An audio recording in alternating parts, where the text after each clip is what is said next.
Hey everybody, welcome to Ask Ron. And the topic I want to get to right away is that I'm too nice in my interviews and I ask softball questions. This came about most recently. Haven't heard a lot about it, but I just interviewed Phil Heath for the second time for a Ronline report, which I do for MD, and you can find them on YouTube, the Ronline report. And in the comment sections, there were a lot of people expressing their disapproval of my interview style with Phil because I didn't ask tough enough questions. So what they really wanted me to do was to dispute things he was saying.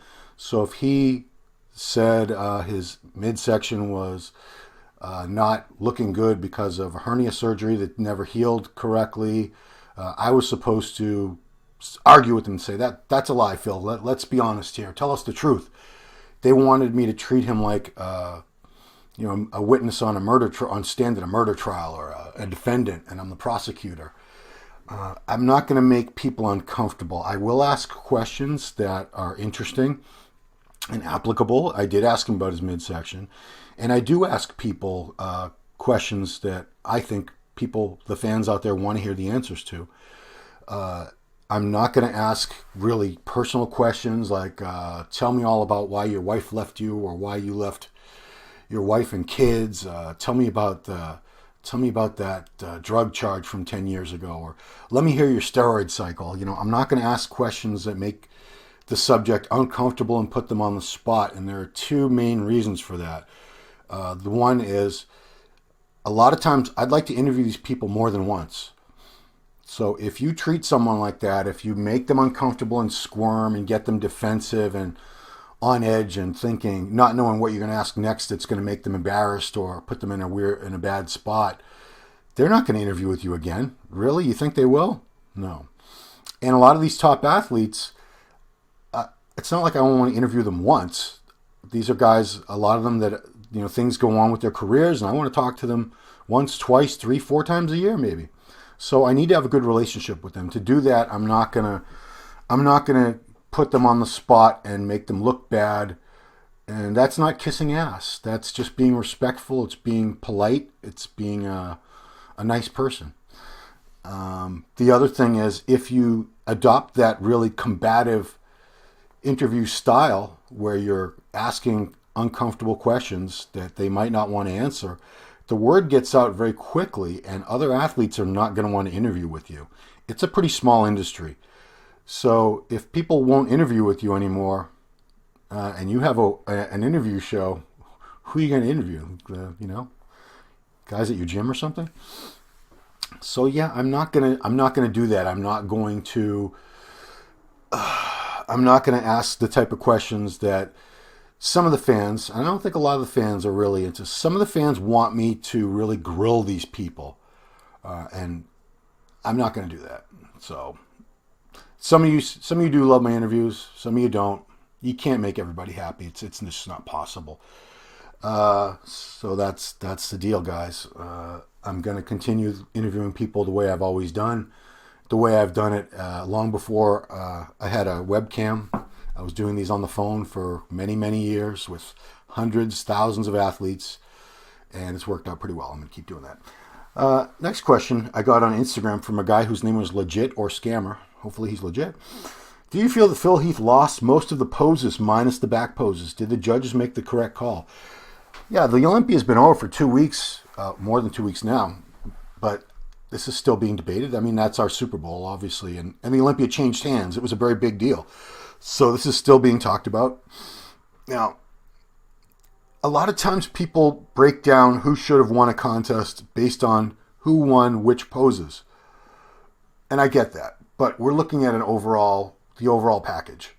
Interestingly enough, over the summer, I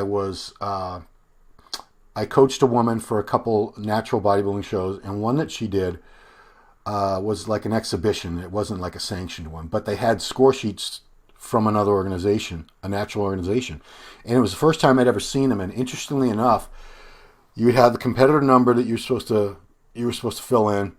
And then they had front double bicep, rear double bicep. They had all the poses across. And you were supposed to score every competitor. First place through this was only a handful of guys, so it wasn't bad. But theoretically, you would have to score everybody on that stage, or at least maybe the top 15, first to 15th in the front double bicep. Who's first place in that pose, second place, third place, front lat spread, who's first place, all the way down the line. So then, and you added up the scores, I think they had like symmetry or something, or condition, or... But if they do something like that, then this argument, that style of deciding who the winner is, makes perfect sense, because now it is a point total based on the actual poses, but that's not how it's judged in the NPC and IFBB. Certainly, if you're losing most of the poses, you're not going to win the show. That being said, if I broke it down as I was watching the judging at the Olympia, Phil Heath did win all the back poses easily. He's got a much better back than Sean. He blows everyone away from the back. He's got so much more going on with the thickness, the detail, from everywhere, from the traps all the way down to the calves. Everything was nasty, ripped, shredded, separated, dry, grainy, crazy. Side shots, I probably would still give those to Phil, because he's got those crazy, crazy arms. Sean does not have triceps like Phil. Maybe Rolly Winkler's like the only other guy that has triceps like Phil.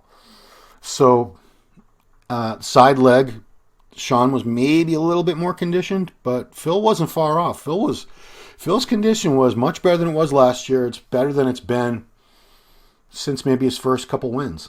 He was right on, bang on condition. So where does he lose it? And it's not poses exactly for me. It was the midsection. His midsection, his abs, they were looked like they were sort of coming apart from the middle. There was a bulge in the top. His obliques were bulging a little bit. And getting back to the interview, he explained that he had a hernia that didn't heal. And no, I wasn't going to sit there and say, "That's a lie, Phil, and you know it. Tell us the truth. Tell us the truth. We demand the truth. It's drugs. Tell us which drugs caused that," or something. That's what they wanted. And anyway, so Phil's midsection did not compare to Sean's. I also felt in the front poses, his quads didn't have the usual crispness of separation that they did, whereas Roden's, his were very crisp, clean, separated all the way from the knee to the hip, as they should be, if you're going to be Mr. Olympia. But getting back to the midsection, in his recent interview with me, Phil said, if it's going to come down to the midsection, are you telling me that every Mr. Olympia has had the best midsection, best abs and midsection out of the top 6 in the lineup? And the answer, no, of course not. Case in point, Ronnie Coleman. Ronnie was a freak. A lot of people still say he was the greatest Mr. Olympia of all time, physique-wise, most dominant. A lot of people say Ronnie at his best could walk on stage now and beat anybody easily that's competing. Phil, Roden, and I'm not going to argue that. Ronnie in his prime, at his best, it was crazy. He was just a mutant. But his midsection, he never had the greatest midsection. He trained it hard. He trained it frequently. Didn't respond. He never had great abs. His ab and thigh shot was his worst pose by far. But that didn't stop him from winning 8 Olympias with perfect scores, most of them. Jay Cutler chased him for years and kept getting second, even though Jay's midsection was much, much better. No, I don't think it should come down, because as Phil said, are you telling me that every other body part with me and Sean was the same, was equal, and he had better abs? That's bullshit. It is bullshit. Phil's got better arms than Sean, or pretty much anybody. He's got much better back thickness. So I don't know. I don't know exactly. Maybe some judges have come out, or they will come out and explain why they felt Sean was better. Sean was in the shape of his life. He's got a beautiful symmetrical physique, very tight waist, great V-taper, which Phil doesn't have the greatest V-taper. He's got narrower clavicles. He's built a ton of muscle on top of those shoulders, ton of muscle to make his back wider, but he's still, more structurally, he's more narrow than Sean is. So if you want to go with a beautiful structure, Sean Roden all day. Beautiful shape because of that, because he's got all that, you give it to Roden again. Fullness and body parts, you give that to Phil. Condition, you could probably give that to Sean with a slight edge. But look at the pictures. Look at the pictures on MD, on NPC News, the high-resolution pictures, Team Andro. you can see Phil's condition. It was right on. So people saying Phil was off condition-wise, that's not true. He wasn't off. Okay. That's about all I want to say about that. Now, this was a training type of question that came to me via Facebook from Adam Burke. And he asked me, hey, Ron, what are your thoughts on 4 days straight, separate body parts, followed by 3 days off? At 54, I wonder if this would be beneficial. So when you're 54, you definitely do need a little more rest than you did at, say, 24, even 34. I'm 49, and I find it's not so much that I feel overtrained. It's my joints can only take being trained so many days in a row. And even when you're working different body parts, you're using a lot of the same things. So say you're doing chest one day, your shoulder joints are very actively involved in chest. Shoulders another day, shoulder joints again. Back, shoulder joints again. Arms, shoulder joints, they're always working. Elbows are always working. The lower body gets a little bit more of a break, obviously, but the upper body, it's very hard to say that anything is purely isolated because it's not. It's all connected. So you're always training certain joints are always being put under stress no matter what you're training.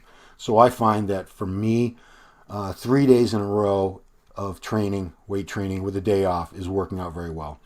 And I've even adopted a push-pull leg split just to cut down on the overlap and to consolidate things. And I do different workouts, different exercises in the second sequence around. But as far as doing 4 days in a row, I don't usually feel by the fourth day, and I've done it many times, by the fourth day weight training, I'm dragging. I can feel it's starting to be too much. I'm starting to get that overtrained feeling, like my joints are getting achy. My enthusiasm for training is down. It's just, I can tell would have been better off not training that fourth day. So for me, 3 days in a row is working out very well. For many, many years, and pretty much all the time I trained naturally, which was from 14 to 18, I was just messing around with weights, had no idea. I adopted more of a bodybuilding split later on, doing a body part or two a day. And for many, many years, the most successful split for me was Monday, Tuesday, Thursday, Friday, which was perfect because it gave me the weekends off. A lot of times I had to work weekends. I was doing contest coverage back when I worked for ESPN and filming the next day at the gyms, doing workouts and profiles and stuff with the guys. So a lot of times weekends didn't make sense for me to train. There was just no time. So that worked out very well, and it gave me 3 full days a week off of weights. And in those days, unless I was preparing for a contest, I wasn't doing cardio on those days. I was kicking them completely off. Also, I was in my 20s, so I didn't really need to do a lot of cardio. I could stay leaner without having to do much cardio. Back in those days, my metabolism was a little quicker, a little faster. So that worked out real well. And I still think that that's a good option for a lot of people is 2 on, 1 off, or 2 on, 1 off, 2 on, 1 off, then 3, anything where you get an off day after every 2 or 3 days works out well. But you have to play around with it. You have to see what your individual recovery ability is like and how you feel, because we're not all the same. And even going by age, that's not necessarily the overriding factor. You have to look at your lifestyle too. What type of job do you do? Is it a physical job? Do you do anything with manual labor?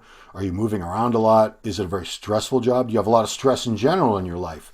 Do you have a lot of family responsibilities? You have small children you got to take care of that need a lot of ferrying around and a lot of care, as they should.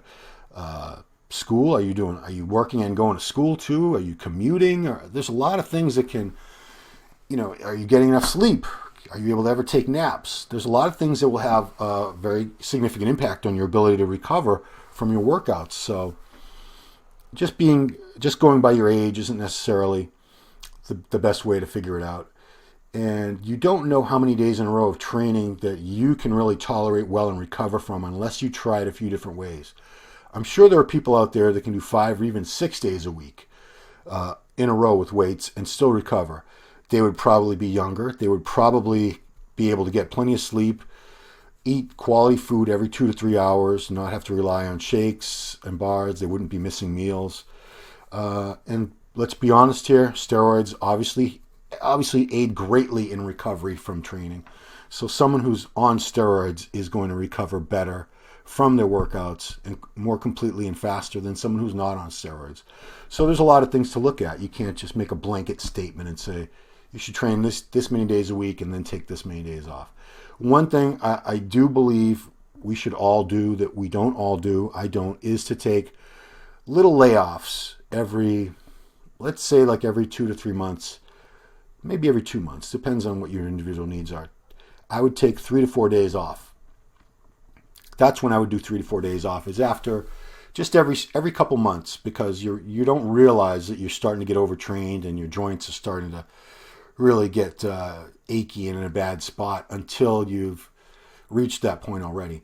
I discovered it quite by accident, because with my job, I travel this contest to do the coverage for MD, and I don't make an effort. I never make an effort to go find a gym and train, even if there was time. A lot of times there's no time. Like the Olympia weekend, the only time I would have been able to train was Sunday afternoon when everything was all over. The seminar, everything was over, and you know what? I went and sat by the pool for a couple hours instead. I train at home. I train a lot at home. I train pretty much every day. Usually every day. I do 3 days a week, 3 days on with weights, and the fourth day's cardio, and I might do like calves or something. So I'm in the gym pretty much every day, all the time. And I find that those little 3-4 days off completely from the gym, I come back feeling so much better, refreshed. My joints, I don't have aches and pains in my shoulders. My lower back feels better. My enthusiasm is back, and I'm ready to really hit it hard again. But if I keep going for months and months and months, as I did, for a long time, I do notice I start feeling run down and my workouts suffer, and the physique suffers when your workouts suffer and you're not recovering. So that's my Ask Ron for today. Hope you enjoyed it. Please keep watching these. Please subscribe to the MD YouTube channel, and I'll talk to you next time.